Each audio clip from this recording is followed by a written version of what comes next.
The internet says more always equals more muscle, more energy, more everything.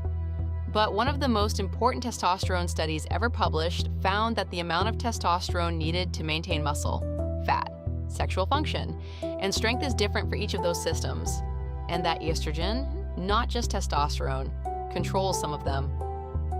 So the real question isn't whether your testosterone is low or high. It's whether your level is adequate for what your body actually needs. Most conversations about testosterone frame it as a simple scoreboard. The higher the number, the healthier the man. That framing sells supplements and clinic visits, but it doesn't match the research. The Endocrine Society defines clinically low testosterone as a total testosterone level consistently below approximately 264 nanograms per deciliter, measured in the morning on at least 2 occasions, combined with symptoms. The American Urological Association uses a cutoff of 300 nanograms per deciliter, but the typical reference range, roughly 264 to 916 nanograms per deciliter, spans a vast territory, and a man at 350 may function very differently from another man at 350 depending on his free testosterone, his SHBG levels, his body composition, and his genetics. What we're going to do today is walk through what actually changes in your body at different testosterone levels, not in a low equals bad and high equals good way, but system by system, using dose-response data. In 2013, researchers at Massachusetts General Hospital published a landmark study in the New England Journal of Medicine. They suppressed testosterone production in 400 healthy men aged 20 to 50, then gave them back different doses, from 0 to full replacement, and measured what happened to their bodies over 16 weeks. Here's what they found.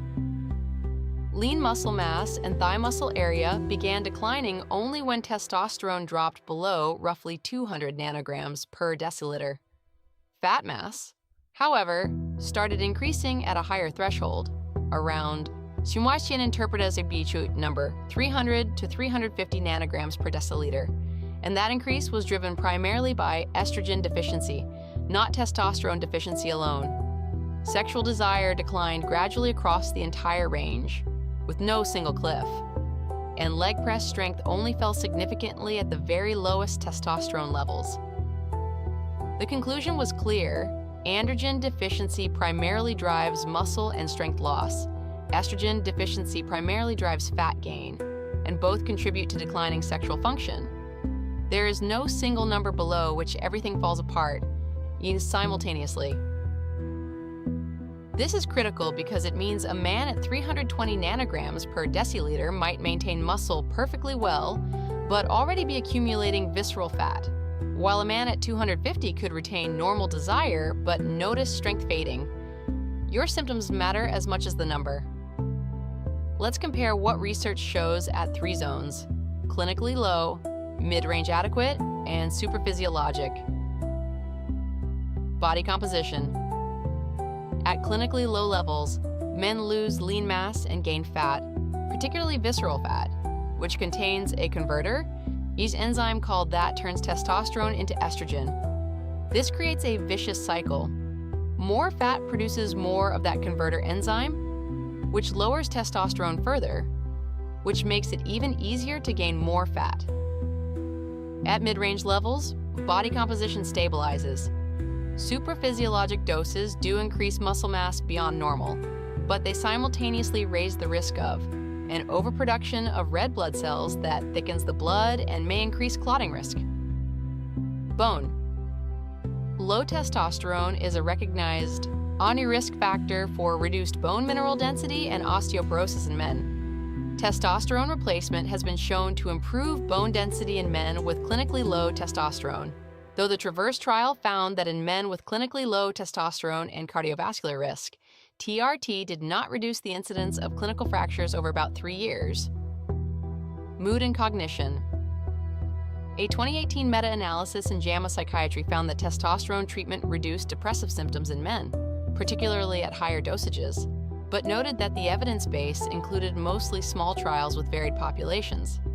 At supraphysiologic levels, some men report increased irritability, and sleep disturbance, though the stereotype of roid rage from physiologic replacement has not been supported by randomized trials. Metabolism. Observational data consistently link low testosterone with insulin resistance and a higher incidence of metabolic syndrome. A review in a leading endocrinology journal concluded that a wealth of observational studies show this association, though interventional data on whether TRT reverses metabolic risk in men without classic, clinically low testosterone are less conclusive. System and mortality. A 2024 meta-analysis covering over 255,000 participant years found that men with testosterone below 213 nanograms per deciliter had significantly higher all-cause mortality, and men below 153 nanograms per deciliter had higher cardiovascular mortality. However, pushing levels above normal is not protective. The TRAVERSE trial, the largest cardiovascular safety trial of TRT ever conducted, enrolled 5,246 men aged 45 to 80 with clinically low testosterone and cardiovascular risk. Testosterone replacement was non-inferior to placebo for major adverse cardiac events. But the testosterone group did show higher incidences of atrial fibrillation, acute kidney injury, and pulmonary embolism. Sexual function.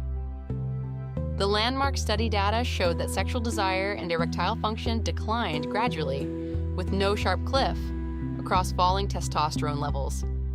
This is consistent with clinical experience. Some men with levels of 280 have normal sexual function, while others at 400 report problems. Context matters. Vascular health, pelvic floor, function, sleep quality, and relationship factors all modulate the effect. Fertility. This is where supraphysiologic testosterone creates the clearest harm. Exogenous testosterone, whether from TRT or anabolic use, suppresses your body's hormone production system. It reduces the hormone that tells your testes to produce testosterone and the hormone that supports sperm production, which in turn dramatically reduces or eliminates sperm production. This is a well-documented, yet often underappreciated side effect involved.